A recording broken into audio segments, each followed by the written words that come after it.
بسم اللہ الرحمن الرحیم۔ ظاہر یہ بحران ہے لیکن حقیقتاً یہ ایک انسان ہے جس کی زندگی میں تقاضے بدلتے رہے لیکن کردار میں وحدت نظر آتی ہے۔ کل امام صادق الصدیق امام جعفر صادق زندگی کی کچھ مراحل آپ کی خدمت میں عرض کی، یہاں تک کہ ہر طرح سے کوشش کی جب منصور تمام کی تمام سازشیں ناکام ہو گئی، امام کی ابوت کے برابر میں امام کی عظمت اور جلالت پوری اسلامی دنیا صرف اور صرف ایک ہستی کا نام پکارا جا رہا تھا، اور ایک شخصیت ہے جن کا تعلق میرے مکتب سے نہیں، انہوں نے بھی اس چیز کو لکھا، محمد بن عمر العاقلی جن کی وفات 207 ہجری میں ہوئی۔ تذکرۃ الخواص میں یہ بات تحریر کی کہ ایک شخصیت، ایک عالم محدث مسجد کوفہ میں داخل ہوا تو دیکھا کہ مختلف ٹولیاں بنی ہوئی، 4 افراد، 5 افراد، 7 افراد، 10 افراد، ہر چھوٹے جگہ پر ٹولیاں بنی ہوئی، اور کہتے ہیں کہ جب میں نے ان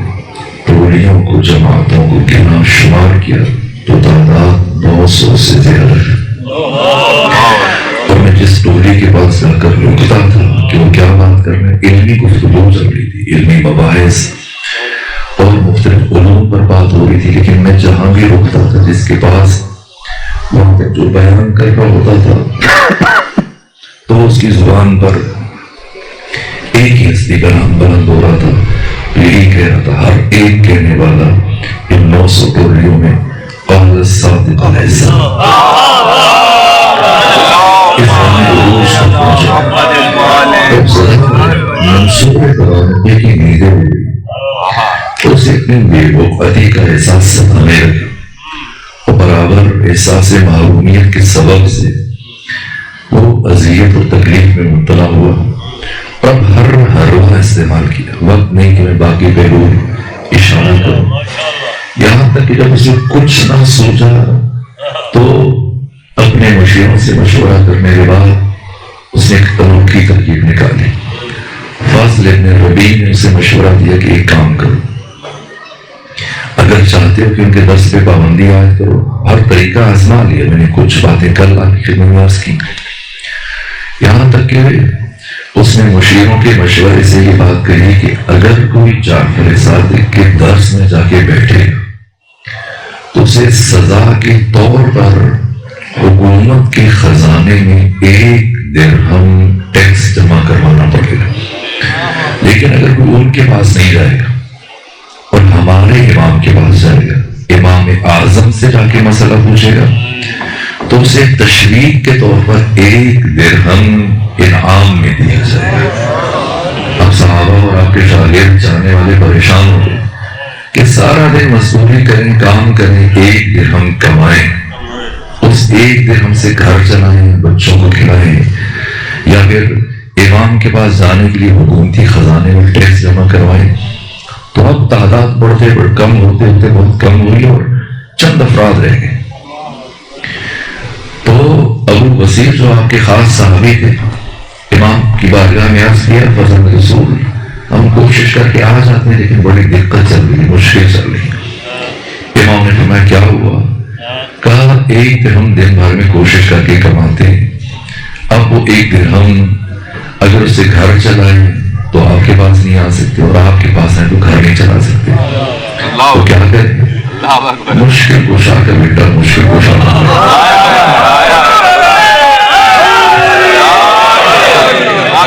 اور بلا فاصلہ توجہ فرمایا، مسکرائے اور فرمایا ابو بصیر اس نے پریشانی کیا بات؟ پہلے تو حکومت کی مفتی کے پاس ایک مسئلہ پوچھ لو، جب مسئلہ پوچھو 1 درہم ملے گا، وہ درہم لے آؤ، حکومت کے سپاہی کو جمع کرو، جعفر صادق کے پاس آؤ، دین لے کے چلے جاؤ، یہاں تک کہ اس نے ہر کوشش اختیار کی، اور جب کچھ بننا پڑا تو اس نے قبیلہ بنو ثقیف کے 100 افراد کو لالچ دی. اب آپ شہر میں رہتے ہیں لیکن میں دیہات کہ ایک دشمن خدا ہے،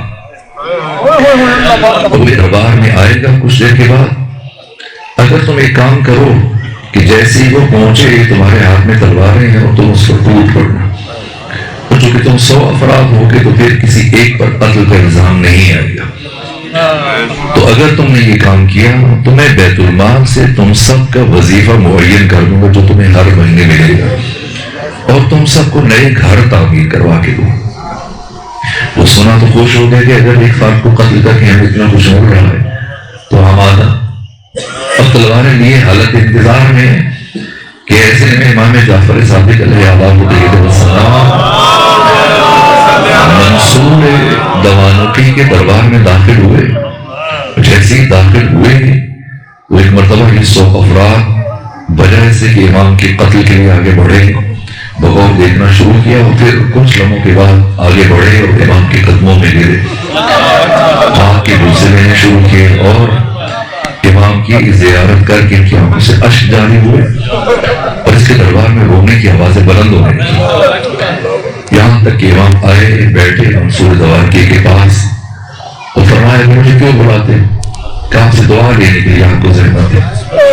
فرمایا ہرگز ایسے نہیں ہے جیسے تو کہہ رہا، تم نے کسی اور مقصد کے لیے بلایا تھا. مجھے تمہارے ہاں آ کر اذیت ہوتی ہے روحانی اعتبار سے، اور آج کے بعد اگر تم نے بلایا میں تب بھی تمہارے دربار میں نہیں ہوں گا. یہ کہہ کے اٹھے چلے، اور جب امام رخصت ہو گئے تو منصور دوانقی نے 100 افراد سے پوچھا اور ڈانٹا اور ناراضگی کا اظہار کیا کہ میں نے تمہیں کس مقصد کے لیے بلایا تھا اور تم نے کیا کیا؟ تو ان سب نے کہا کہ منصور تم نے ہم سے غلط بیانی کی اور ہم سے جھوٹ بولا. تم نے ہم سے کہا کہ ایک دشمن خدا آ رہا ہے اور اگر تم اسے قتل کرو گے تو میں تمہیں ماہانہ وظیفہ دوں گا اور گھر بنا کے دوں گا. لیکن وہ آنے والا کوئی خدا کا دشمن نہیں بلکہ ہمارا وہ محسن تھا کہ جو ہر روز ہمارے گھروں میں رات کی تاریکی میں ہمارے بچوں کے لیے رزق و روزی اور کھانے کا اہتمام کرتا ہے. ان کے لیے روٹیاں لے کے آتا ہے، ان کے لیے آٹا لے کے آتا ہے، ان کے لیے کشمش اور باقی چیزیں لے کے آتا ہے. ہم اتنے کم ظرف نہیں ہیں کہ اپنے محسن کو قتل کر ڈالیں. یہاں تک کہ اس کی یہ سازش بھی ناکام ہوئی. 3 مرتبہ امام صادق کے گھر کو آگ لگائی. اس نے مظلوم ترین امام، یہاں تک کہ جب امام کو شہید کیا منصور دوانقی تو اس کے بعد اس نے حکم دیا محمد بن سلیمان جو مدینے کا گورنر تھا، کہا کہ جسے بھی اپنا وزیر اور جانشین اور نائب منتخب کیا ہے جعفر صادق نے فوراً سے اس کا سر کاٹ کر میرے پاس بغداد روانہ کر. جو بھی ان کا وزیر جس کے نام سے وہ وصیت لکھی گئے،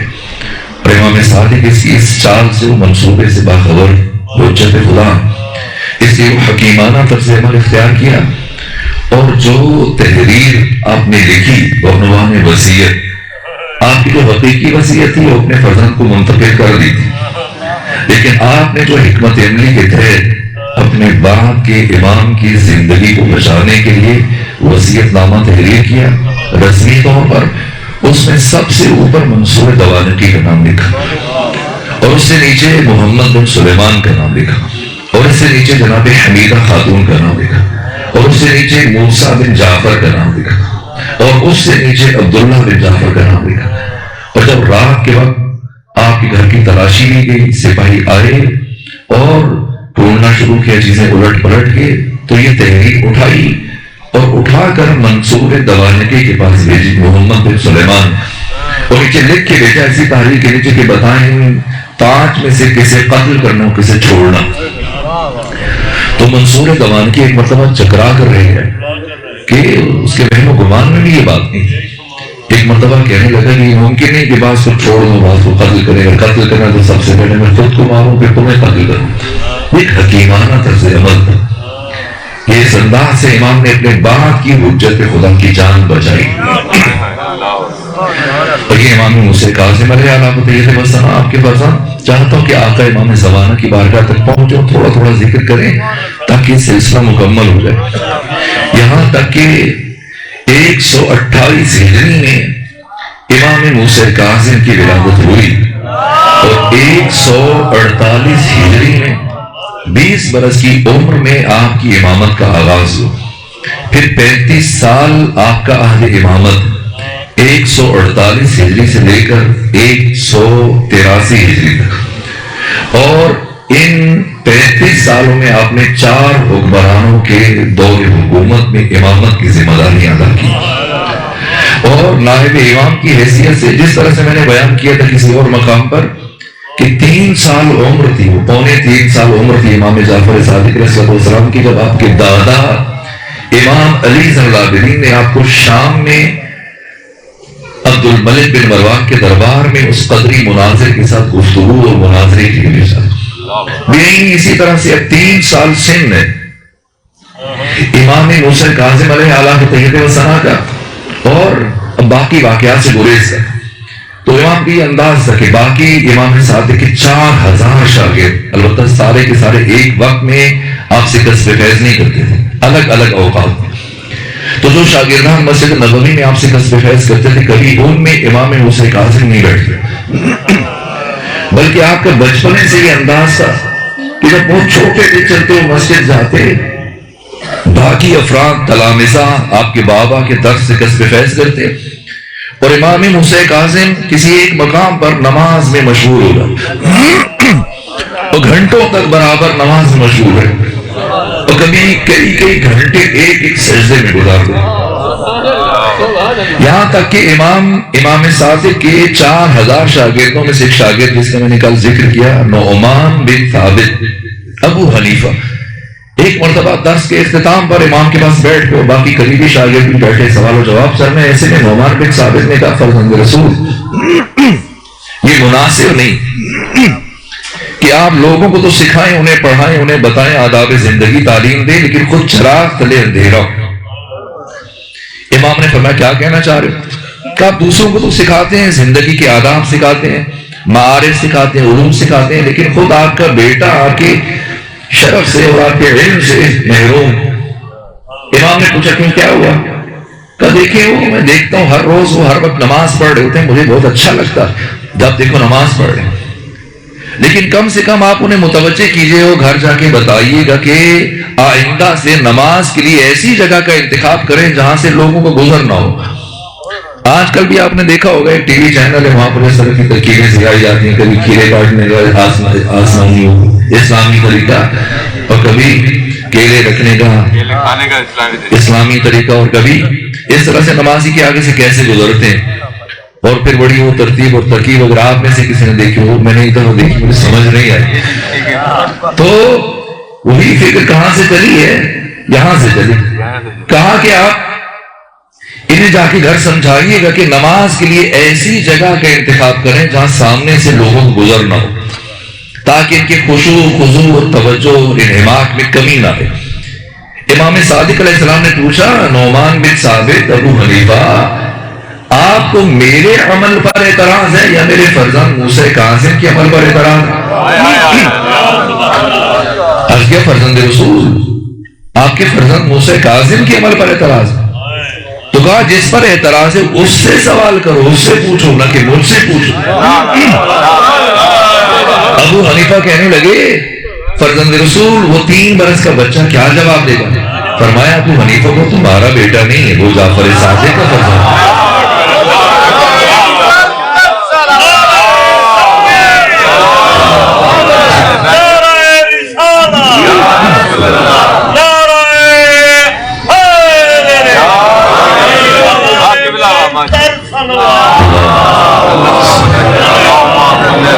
امام صادق نے فرمایا، ابو بصیر جاؤ میرے فرزند کو بلا کے لے آؤ.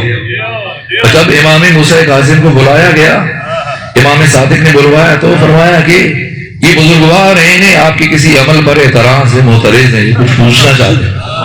امام موسیٰ کاظم نے نعمان بن ثابت 70 سال کے مفتی فقیہ محدث ہیں دیکھا اور کہا کہ پوچھئے کیا پوچھنا چاہ رہے ہیں؟ کہا میں کچھ نہیں پوچھنا چاہ رہا، بس آپ کو نصیحت کرنا چاہ رہا ہوں. اور وہ یہ کہ آپ آئندہ جب نماز پڑھیں تو نماز کے لیے ایسی جگہ کا انتخاب کریں جہاں سامنے سے لوگوں کو گزر نہ ہو، تاکہ آپ کی توجہ اور انہماک میں اور خشوع اور خضوع میں کمی نہ آئے۔ یہ سنا تو ایک مرتبہ امام موسیٰ کاظم علیہ آلاف الطیب والثنا نے اس 3 برس کی عمر میں جواب دیا، اے نعمان بن ثابت ابو حنیفہ، موسیٰ کاظم کا خدا موسیٰ کاظم سے اتنا قریب ہے، اتنا قریب ہے، اتنا قریب ہے کہ کوئی تیسرا ہم دو کے درمیان سے گزر ہی نہیں سکتا۔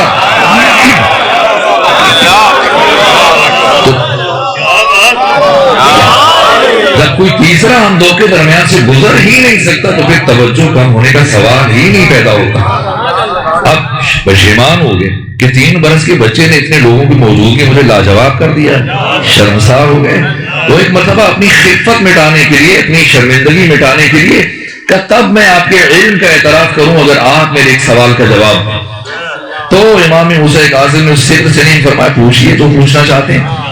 تو کہا کہ یہ بتائیں کہ جو انسان کام انجام دیتا ہے، فعل جو انسان سے سرزد ہوتا ہے، اس کا فاعل حقیقی انسان خود ہوتا ہے یا خدا ہوتا ہے؟ یہ عقیدہ آج بھی چل رہا ہے نا امت میں کہ خیر ہی و شر ہی من اللہ تعالی۔ اس عقیدے کا اسلام سے کوئی تعلق نہیں کہ خیر اور شر دونوں خدا کی طرف سے۔ بقول شاعر کے میرے گناہ کی یارہ تو سادگی تو دیکھ، اپنی خطا کو تیری رضا کہہ گیا ہوں میں۔ جو کرتا ہے خود کرتا ہے اور آخر میں کہتے ہیں اللہ کی مرضی۔ ہاں، نظام اسباب ہے، اللہ نے اسباب معین کرے کیے ہیں کہ یہ کرو گے تو یہ ظاہر ہوگا، یہ کرو گے تو یہ نتیجہ ظاہر ہوگا، لیکن کرتا سب کچھ اپنی مرضیاں ہیں، اور جب اس کا اثر ظاہر ہوتا ہے کہتے ہیں خدا نے کیا۔ تو بنو امیہ کے کرتوتوں کو چھپانے کے لیے یہ عقیدہ گھڑا گیا کہ خیر ہی و شر ہی من اللہ تعالی۔ یہی سوال پوچھا نعمان بن ثابت ابو حنیفہ کہ انسان جو کام انجام دیتا ہے، جو فعل اس سے سرزد ہوتا ہے، اس کا فاعل انسان خود ہوتا ہے یا انسان صرف آلہ کار ہے اور حقیقی فاعل خدا ہوتا ہے؟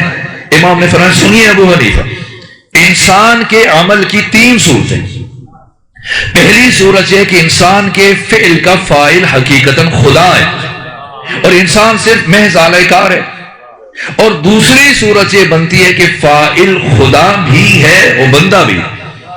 اللہ بھی شامل ہے اور بندہ بھی شامل ہے، اور تیسری صورت اور ایک ہی صورت بچ جاتی ہے وہ یہ کہ انسان اپنے فعل کا فاعل خود ہے، اس میں خدا کی کوئی شمولیت نہیں۔ اگر فاعل خدا ہے